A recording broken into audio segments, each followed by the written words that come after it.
passed, my grandfather was a pilot.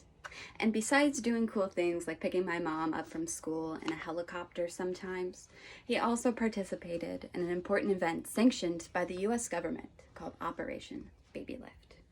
Today I will inform you about operation of evacuating children from South Vietnam to America and other allied countries for adoption, undertaken by the US military, World Airways, and Pan Am. Several years ago, I wrote a history paper about this same event. I read a book called The War Cradle. I decided to use this book as a beginning point, not only because my grandfather was mentioned in the book, but also because it had a lot of good first-hand interviews with some of the original orphans brought over on the flights. And although I was not able to interview my grandfather about the time that he spent in Vietnam, I was able to talk to my grandmother about some of the things that she remembered. Today, I will talk to you about why so many children were abandoned in Vietnam, how the main challenge of getting approximately 2,000 to 3,000 kids out of Vietnam was carried out, and how it reminds me of what's happening in Afghanistan today. To start, I would like to explain why so many children were abandoned during the Vietnam War. In the book The War Cradle by Shirley Peck Barnes, she explains how orphanages had an excess of children from Vietnamese mothers and American troop fathers, and how in Vietnam they had a racially pure environment and culture, so these children were unaccepted.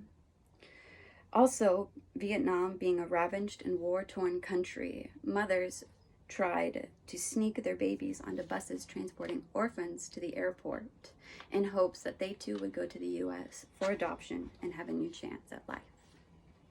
Next, the main challenge was getting 2,000 to 3,000 children out of Vietnam to other allies and the US.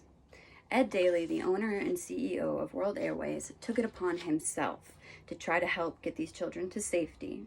And according to the General Ford Museum website, in their section about Operation Baby Lift, Daly's first flight out of Saigon was without runway lights, a flight plan, or formal clearance.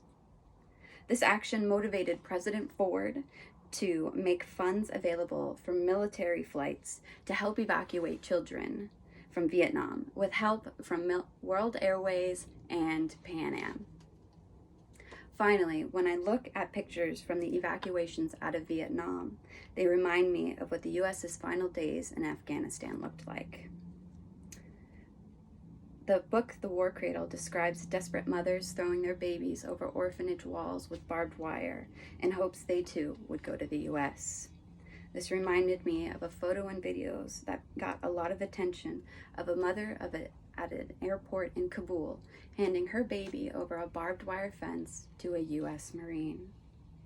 Also, in both Vietnam and Afghanistan, civilians clung to the outside of the last evacuation planes in hopes that they too could make it to safety. In conclusion, today I informed you about Operation Baby Lift, and how during the war there were so many children abandoned, and how the challenge of evacuating 2,000 to 3,000 kids out of Vietnam was carried out, and how much it reminds me of what's happening in Afghanistan today. I hope you learned something new, even though I spoke about a sad and dark time in history, because those who do not know history are bound to repeat it.